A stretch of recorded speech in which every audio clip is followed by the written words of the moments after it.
सलाम, नमस्ते, सत श्री अकाल। मैं हूं रजा और आप देख रहे हैं रजाग्राफी।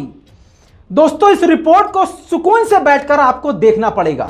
अगर आप इंसानियत से मोहब्बत करते हैं और आप सच्चे मुसलमान हैं और आप चाहते हैं कि जुल्म के खिलाफ आप ना बोल करके भी बहुत कुछ बोल सकें, तो इस रिपोर्ट को शेयर कीजिएगा, क्योंकि आपका शेयर करना ही आपकी आवाज होगी।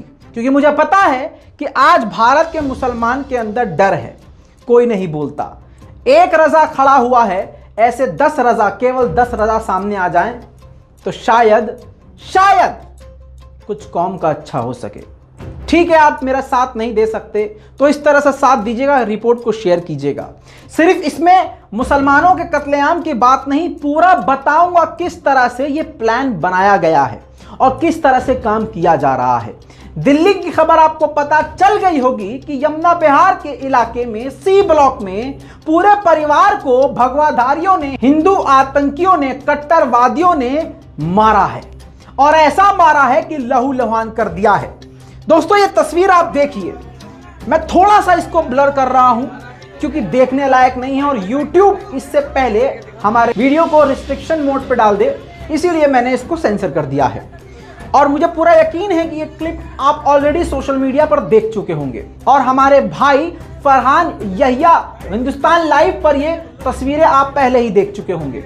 लेकिन बहुत कुछ इसमें मैं नया बताने वाला हूं और प्रूफ के साथ, क्योंकि रजा और रजाग्राफी कभी विदाउट प्रूफ बात ही नहीं करते, क्योंकि हम गोदी मीडिया नहीं है। इस तस्वीर में देखिए, बच्चे हैं, बूढ़े हैं, नौजवान हैं, घर की महिलाएं हैं, महिलाओं में बूढ़ी औरतें हैं और बच्चियां भी हैं और बच्चे शामिल हैं। पूरे परिवार को हिंदू आतंकवादियों ने, संघियों ने मारा। और 1 साल अभी दिल्ली के दंगे को हुआ है। दिल्ली के दंगों में मुसलमान को ही मारा गया, मुसलमान पर ही FIR करी गई, मुसलमान की आंख फूटी, मुसलमान पर ही FIR, मुसलमान की टांग टूटी, मुसलमान पर ही FIR, मुसलमान के सर में गोली लगी, मुसलमान पर ही FIR, मुसलमान की उंगली कट गई, मुसलमान पर ही FIR, मुसलमान का मुंह जल गया, लेकिन मुसलमान पर ही FIR। इतना ही नहीं, अब इन गरीबों का जो केस लड़ रहा था, जो गरीबों का मसीहा है, फ्री में केस लड़ रहा है, जिसका नाम आप जानते हैं महमूद पराचा है, और वो वकील बहुत सारे केसेस मजबूत इनके कर चुका है और उनके पास बहुत सारे वीडियो एविडेंस हैं, तो हमारे गृह मंत्री माननीय अमित शाह जी उन पर रेड डलवा देते हैं।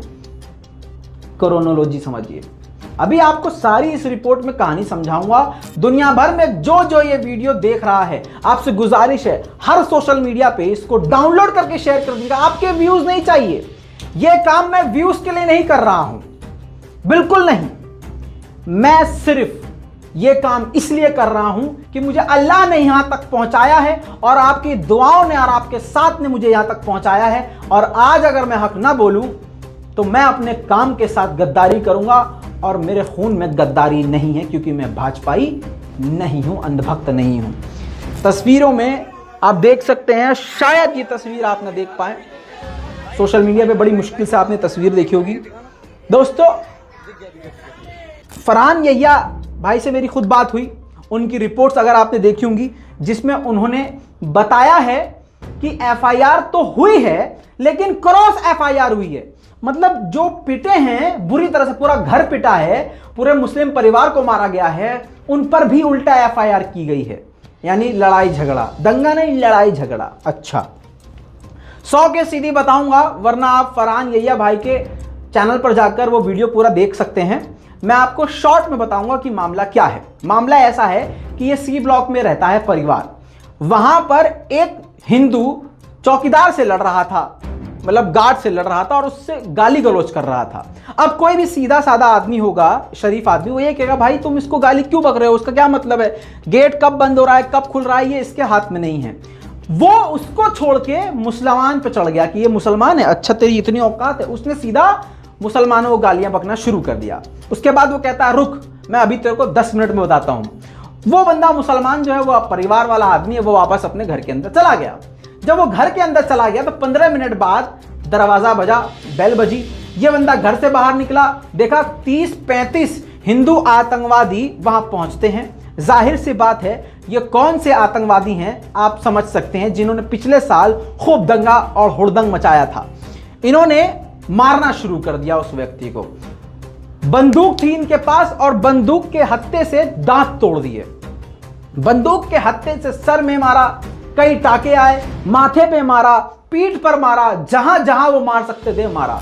हथियारों से लैस जिनके पास बंदूक है, समझिए कि ये कौन से लोग हैं। ये वही लोग हैं जो दिल्ली दंगे में शामिल थे और आज खुलेआम उसी इलाके में दादागिरी कर रहे हैं, जिससे साबित होता है कि पुलिस जानबूझकर इनको छोड़ रही है, बख्श रही है और सरकार का हाथ इनके ऊपर है। क्योंकि मुसलमानों को मारेंगे, परेशान करेंगे, तभी तो भारत हिंदू राष्ट्र बनेगा। क्रोनोलॉजी समझिए दोस्तों। इसके बाद क्या हुआ, जब घर के व्यक्ति को पिटता हुआ देख के घर की महिलाएं बाहर आई, ये सोच के कि महिलाओं के साथ तो ऐसा नहीं होगा, तो महिलाओं को भी मारा गया। और इस कदर मारा कि किसी की नाक टूट गई, किसी के दांत टूट गए, किसी मासूम लड़की की कमर पर चोट है, किसी की नाक पर चोट है, माथे पर, आंख पर, कान पर चोट ही चोट है दोस्तों। अब आप समझ लीजिए हुआ क्या। अब जब इनको एहसास हुआ कि हमने ज्यादा मार दिया है, तो ये, और उनको पता था कि FIR होगी, कॉल हो चुकी थी 100 नंबर पर, ये वहां से निकलते हैं और अपने आप को भी घायल कर लेते हैं। दीवार में मार लिया, रगड़ ली कोनी दीवार में, खरोच आ गई और मासूम बन जाते हैं पुलिस के आने पर कि देखो जी हम तो लड़ाई हुई है, हाथापाई हुई थी, इन्होंने ये किया, मतलब समझ रहे हैं। और आपको ये दिमाग पे और घुटने पर जोर नहीं डालना है कि पुलिस किसका साथ देगी। समझ में नहीं आया? दिल्ली के दंगों में नीट एंड क्लीन है, सब क्लीन हो गया।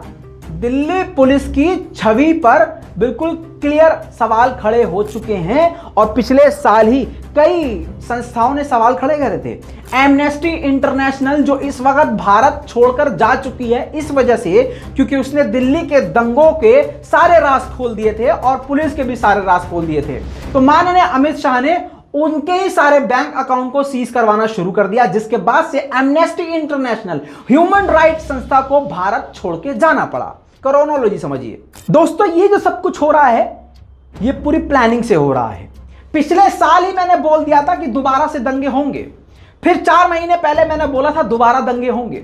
दोस्तों एक एक करके मारा जा रहा था, अब झुंड में मारा जा रहा है, एक साथ मार दिया जा रहा है। अभी पिछले ही हफ्ते, एक ही हफ्ते के अंदर 3 मुसलमानों की मॉब लिंचिंग उत्तर प्रदेश में की गई और पूरी प्लानिंग से की गई। और ये जय श्री राम का नारा लगाते हुए आतंकवादी, हिंदू आतंकवादी ये काम करते हैं। जय श्री राम बोलने की वजह से सरकार डर जाती है, नहीं भैया इनको गिरफ्तार नहीं करेंगे, ये तो हमारा वोट बैंक है, और वो इसी का फायदा उठाकर जय श्री राम बोल के किसी को भी मार दे रहे हैं। दोस्तों अब मैंने जो आपसे वादा किया था कि मैं आपको कुछ अलग बताऊंगा, ये कैसे हो रहा है। इन्हीं के धर्म में यह सिखाया जा रहा है कि घर के अंदर हथियार रखो। जी हां, हथियार रखने को कहा जा रहा है, तलवार रखने को कहा जा रहा है। और पूरे, अब मैं एक वीडियो आपको क्लिप दिखाता हूं जिसमें पंडित के जुमलों पर ध्यान दीजिएगा। पंडित जो है किस तरह से हिंदू समाज के लोगों को हथियार, घर के अंदर जितने भी सदस्य हैं उन सभी के पास उतने ही हथियार होने चाहिए, ये उनको समझा रहा है और हथियारों की सप्लाई करने का काम खुलेआम कर रहा है। और वीडियो में ही उसने हथियार कैसे सप्लाई होने हैं, कैसे उन तक पहुंचाना है, उसका व्हाट्सएप नंबर भी, कांटेक्ट डिटेल भी शेयर किया है। और दोस्तों उसके जुमले पे ध्यान दीजिएगा कि वो डायरेक्ट मुसलमानों को ना बोलकर इनडायरेक्ट वे में मुसलमानों को ही बोल रहा है। दोस्तों कई सारे ऐसे जुमले हैं और उसकी आंखों पे ध्यान दीजिएगा, आंखों पर, हाँ आंखों में आप ध्यान दीजिएगा, दिखेगा ये कितना बड़ा शैतान है। और इसके जुमलों को समझने की कोशिश कीजिएगा कि कितना खतरनाक प्लान मुसलमान के खिलाफ भारत में सरकार के द्वारा और इन हिंदू आतंकियों के द्वारा चलाया जा रहा है। जय हिंदू राष्ट्र। मेरे प्यारे सभी भाइयों और बहनों, हम सभी माँ के उपासक हैं, हम सभी माँ के साधक हैं, आराधक हैं। इसी के हेतु हमारा यह कर्तव्य बनता है कि हम सभी माँ की प्रिय सामग्री माँ को अर्पित करें और प्रसाद स्वरूप फिर उसे प्राप्त करें। तो आप कहेंगे स्वामी जी ऐसी सबसे प्रिय सामग्री क्या है जो माँ को बहुत प्रिय है? तो आप सभी बार बार मन के अंदर ये प्रश्न करेंगे, तो मैं आपके बीच वो सामग्री दिखाता हूँ। माँ को सबसे प्रिय सामग्री है ये। माँ को आराधना में सबसे, आप जब उनकी पूजा करेंगे, बहुत सबसे प्यारी है। इसके ऊपर नींबू लगाकर आप पूजा में स्थली में रख सकते हैं। इसको रखने से आपके घर के अंदर भूत पिशाच निकट नहीं आवे, महावीर जब नाम सुनावे। वैसा वाला होने वाला है, भूत पिशाच निकट नहीं आएंगे। ये भी एक प्रकार से माँ का स्वरूप है, भवानी है यह। जय भवानी जय शिवाजी। तो यह जो माँ की प्रिय सामग्री है, यह आप सभी के घरों में होनी चाहिए, ऐसा मेरा आप सभी से विनम्र निवेदन है। अब आप समझ रहे होंगे, लीगल तरीके से मैं आपको समझा रहा हूँ, संवैधानिक भाषा में समझा रहा हूँ। आप सभी के घरों के अंदर माँ की सबसे प्रिय सामग्री होना चाहिए। तो आप कहेंगे स्वामी जी हमको तो मिलता भी नहीं है प्रिय सामग्री, कहाँ से प्राप्त करें, कहाँ से प्राप्त करें? हाँ, तो इसके लिए हमारी संस्था ने एक कॉलिंग नंबर, व्हाट्सएप नंबर शुरू किए।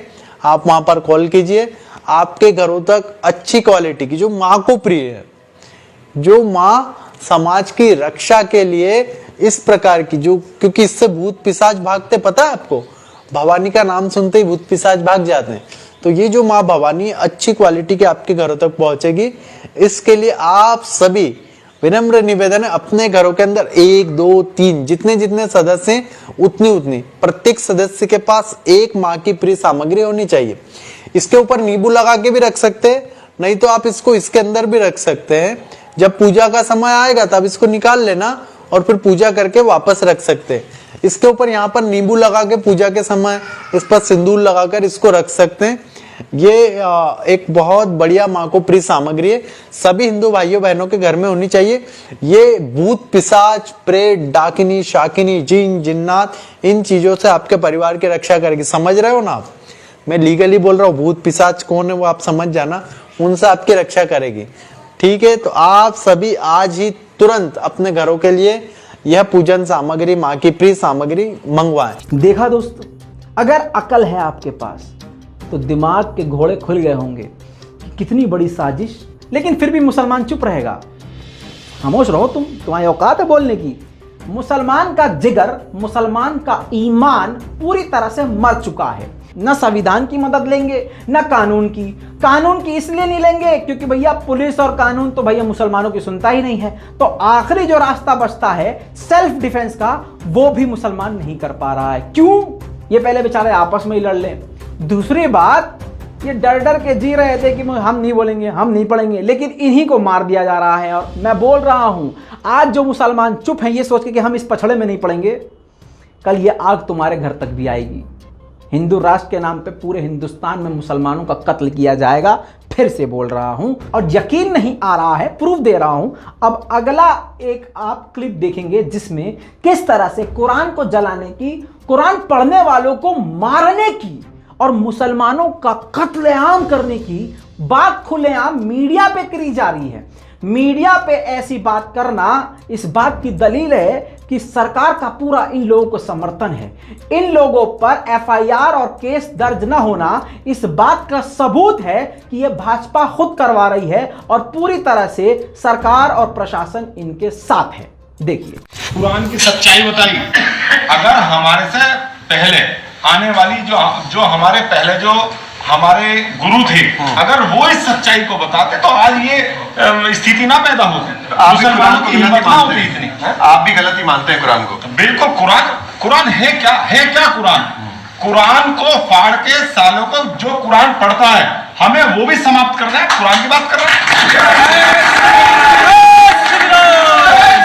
कुरान मानने वाले वो समाप्त करने हैं। तो आप भी गुरुजी की राह पर चल रहे हैं कि कुरान फाड़ने का मतलब है कि फिर वो लोग आपके लिए भी? मैं कह रहा हूं गुरुजी से पहले गुरुजी के इस योद्धा से टकराने की स्थिति पैदा करना, नहीं तो मुसलमानों का बीज नहीं छोड़ूंगा।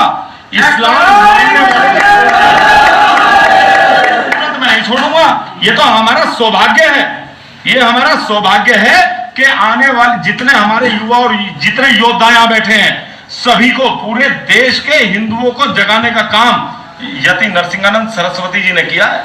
अगर ऐसे योद्धा, ऐसे धर्मगुरु अगर पहले होते तो आज हमें इन मुसलमानों से ऐसा नहीं सोचना पड़ता कि ये हमें मार देंगे।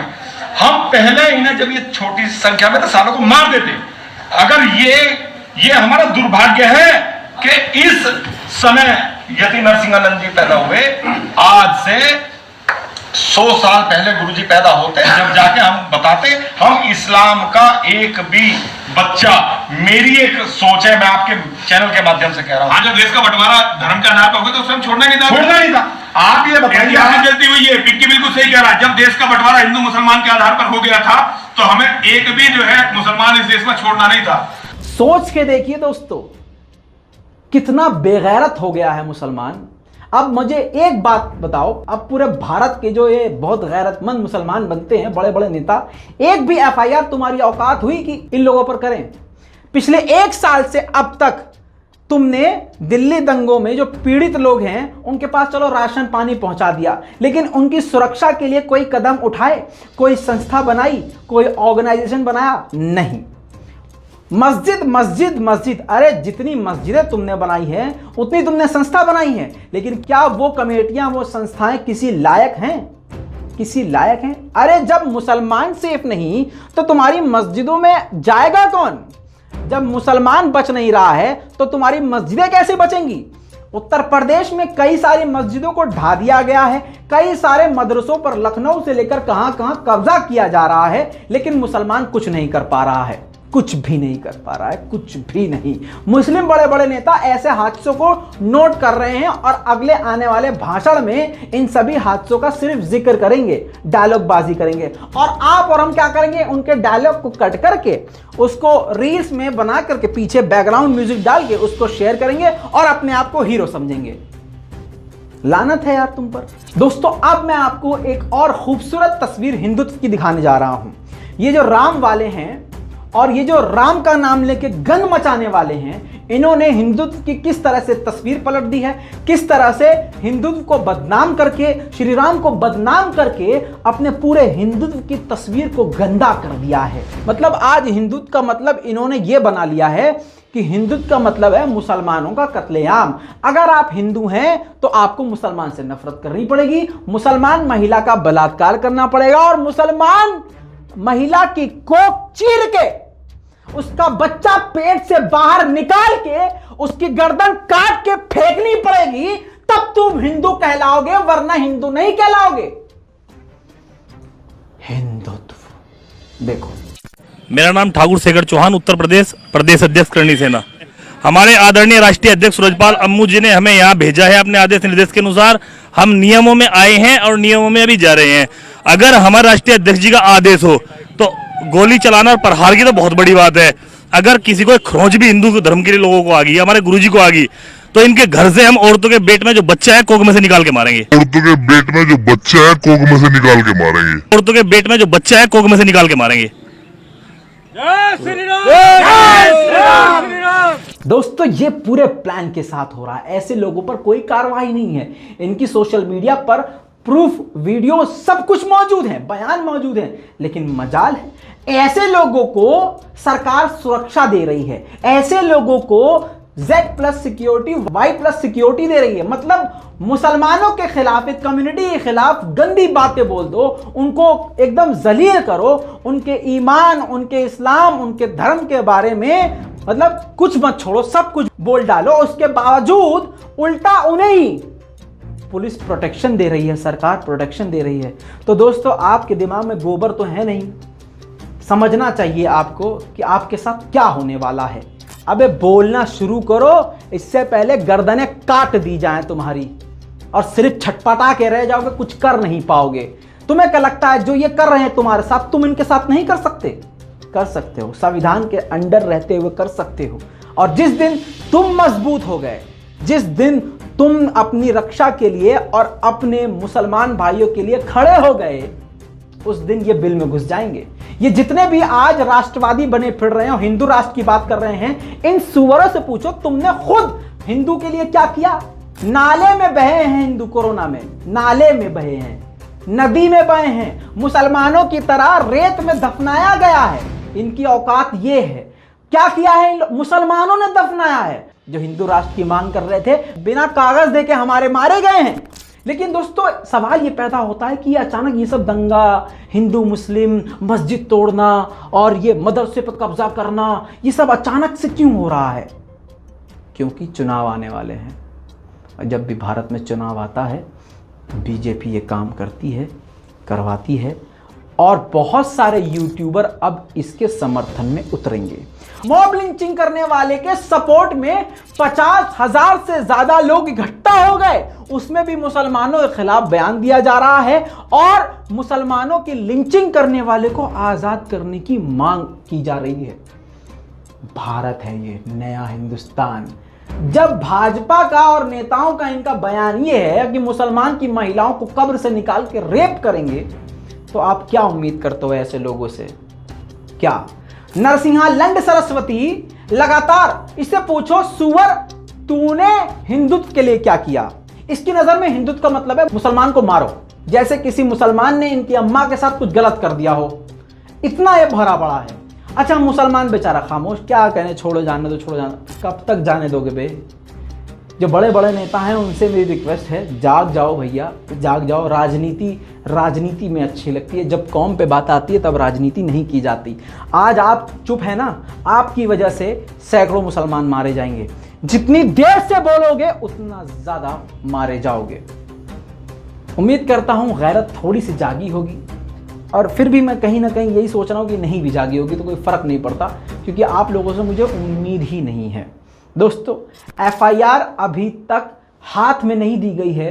इस यमुना विहार दिल्ली के जो परिवार वाले हैं जिनके साथ जुल्म हुआ है, अभी तक उनके हाथ में एफआईआर नहीं आई है, उल्टा क्रॉस एफआईआर कर दिया गया है।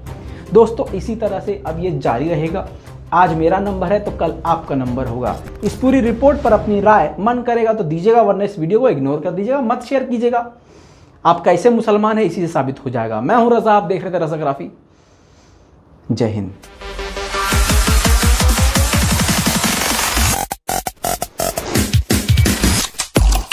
तेरा बाप आया।